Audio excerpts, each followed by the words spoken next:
it possible that you have ever heard the phrase "less is more" and thought to yourself, well, that's perplexing. What is the relationship between having less of something and having more of it? When you say something like, the less chocolate cake I eat, the more satisfied I feel, it sounds like you are telling a complete and utter lie. Please bear with me, however, for there is a great deal more to this straightforward concept than meets the eye, or in our case, the stomach. The magnificence of having less, the concept of simplicity, has been lauded by philosophers as far back as the ancient Greeks and as far forward as the minimalists of today.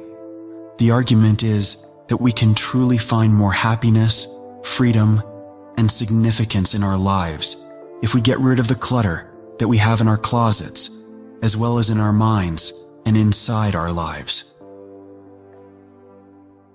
Ancient philosopher Epicurus was a fan of simplicity in his philosophy. Enjoying the little things in life was, in his opinion, the secret to happiness.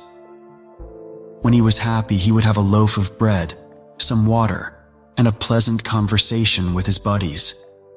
The taste of basic bread and the sound of laughter brought him delight, and he did not require expensive wines or elaborate banquets to find happiness. He found joy in the simple things.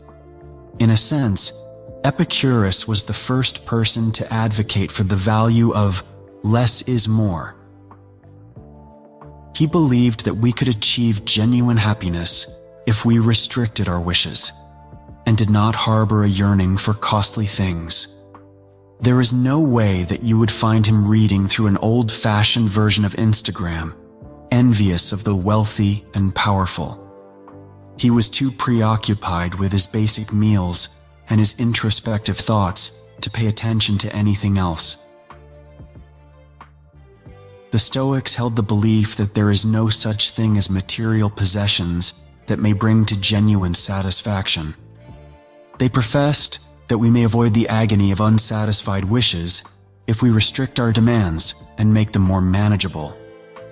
Even if you don't want much, you will never be let down if you don't want much. These individuals were comparable to the ancient version of those individuals who carry their entire lives in a single backpack and boast about how liberating it is. Another thing that the Buddha was fond of was simplicity. The middle path, which he taught about, is all about seeking balance, which means not going overboard with luxury, but also not living like a hermit by any means. Leaving behind his life as a prince, he came to the realization that neither extreme opulence nor extreme austerity can bring about lasting contentment. A life of moderation was what he preached for instead. What would Buddha eat if he were at a buffet with an infinite number of options? He would probably choose a small amount of salad, a scoop of rice, and a piece of fruit. He would eat just enough to enjoy, but not so much that he would need to take a nap afterward. The middle path is like to selecting a car that is both practical and fuel efficient rather than a flashy sports car. It allows you to get where you need to go without incurring additional expenses or stress. In order to achieve inner peace and fulfillment, a number of different spiritual traditions recommend for living a simple life. Whether it be the Zen Buddhist idea of wabi-sabi, which means finding beauty in imperfection, the Muslim call to humility, or the Buddhist practice of mindfulness, simplicity is a common thread that runs through all of these traditions. Removing the superfluous in order to concentrate on what is truly important is the goal here. These teachings serve to remind us that becoming more simple is not only about clearing out our homes and our schedules, it also involves clearing out our thoughts and our hearts.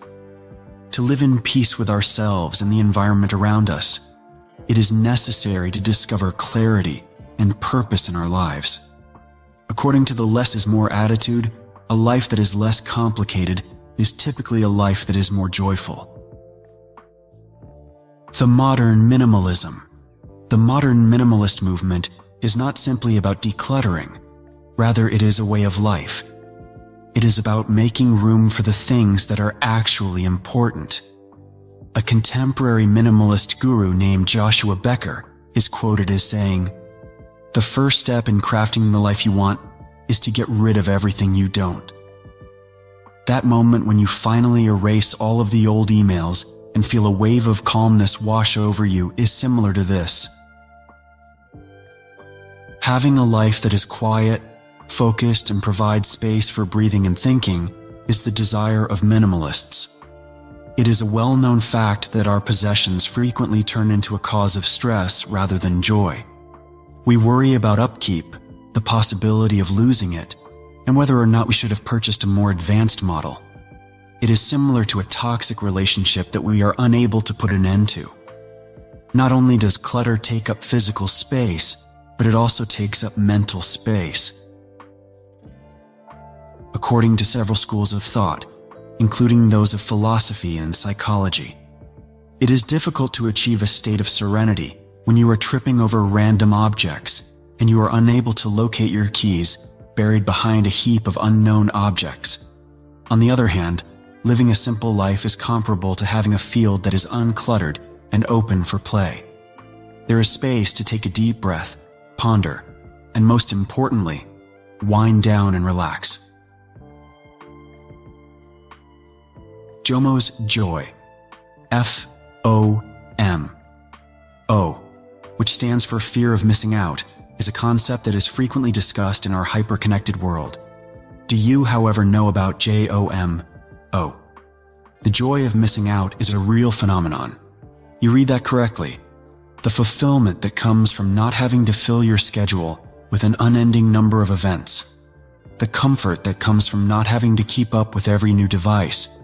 And the delight that comes from simply being.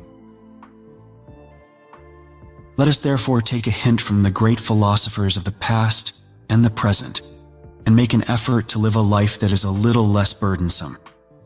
Because after all, life is far too short to be buried beneath a mountain of things, obligations, and stress that is not essential. The more we laugh, the more we love, and the less we own, the better. Remember to occasionally use the words, "No, thank you. I'm enjoying the sunshine." This is an important point to keep in mind. For the time being, that is all. Thank you to everyone who was able to watch. In order to receive additional fresh content, make sure you subscribe to the channel. Wait until we meet again.